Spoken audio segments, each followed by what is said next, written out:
আলাইকুম। আমি একটা ভিডিও দেখলাম। এই ভাই না অনেকে বলতেছে এই জামাত ইসলামের একটা বুদ্ধিজীবী, তার নাম সুলাইমান অ্যানালেক্স না কি যেন নাম একটা।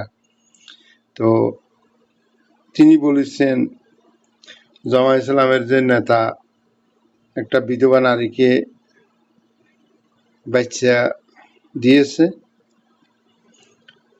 তো বিয়ের ভয়ে সে পালিয়ে গিয়ে কোথাও লুকিয়েছিল, বলেছিল অপহরণ হয়ে গেছে। ওই নাম তোহা না, আপনার মতো তোহা কি যেন একটা মৌলবী আছে না, ওয়াজ করে, ওই মৌলবী মতো আর কি। পালিয়ে গেছে, ওনাকে ধরা হয়েছে। তো এই লোকটা, আমি এর সব ভিডিওগুলো দেখি, উনি খুবই একজন ভালো মানুষ, কিন্তু আমি ওনাকে দোষ দেওয়ার জন্য বলছি না, ওনাকে শুধুমাত্র হয়তো উনি জানে না এই জন্যই বলছি।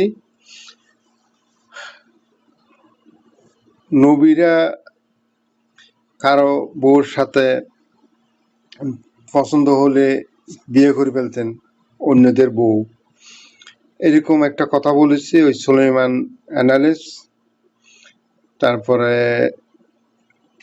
সাহাবারাও করেছে, এরকম বলেছে। আমি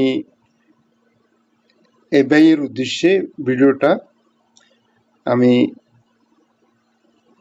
এই ভাই যারা যারা আপনারা জানেন না তাদের উদ্দেশ্যে বলছি। আমাদের নবী জয়নাব নামের দুটো বউ ছিল। আমাদের নবীর দুই বউয়ের একজন হচ্ছে ওনার ফুফাতো বোন, তাকে বিয়ে দিয়েছিল ওনার সন্তান মানে পালক সন্তান জাহেদের সাথে। জাহেদ নামে যে ছেলেটা, ওই ছেলেটাকে আল্লাহর নবী আল্লাহর ঘরকে সাক্ষী রেখে তিনি সন্তান বলছিলেন, ওয়ারিশ বলছিলেন। তো একদিন আমাদের নবী তার বাড়িতে গেছিলেন, বাড়িতে দেখে পালক পুত্র জাহেদের স্ত্রীর কম কাপড়ে, সৌদি আরবে প্রচুর গরম। তো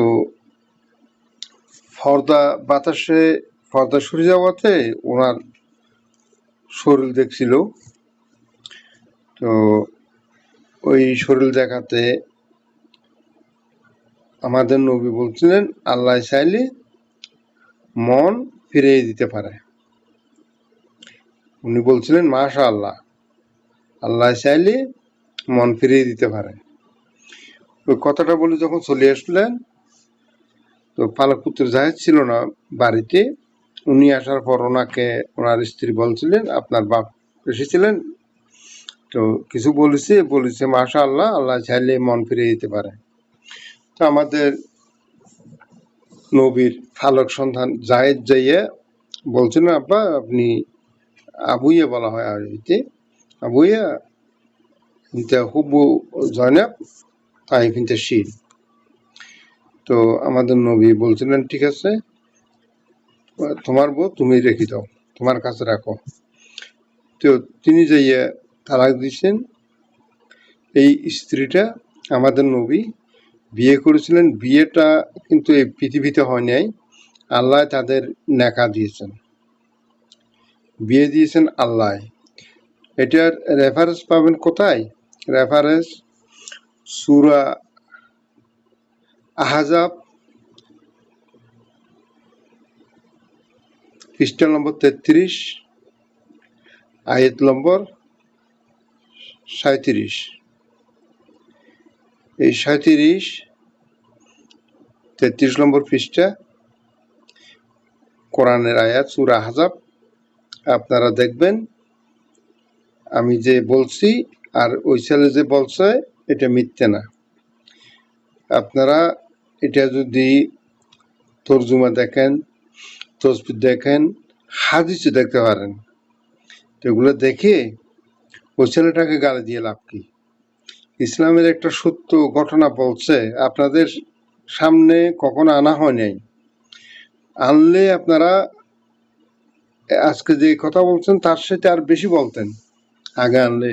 এখন আপনারা অনেকে পড়েছেন,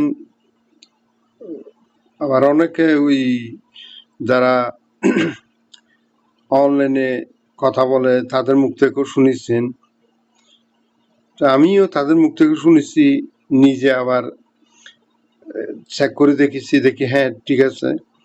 তো আমি আপনাদেরকে বলবো আপনারা কোরআন হাদিস পড়েন বুঝে বুঝে। ধন্যবাদ সবাইকে। আমার ভিডিওটা একটু শেয়ার দিবেন, আমার এই ভাইয়ের কাছে যেন যায়।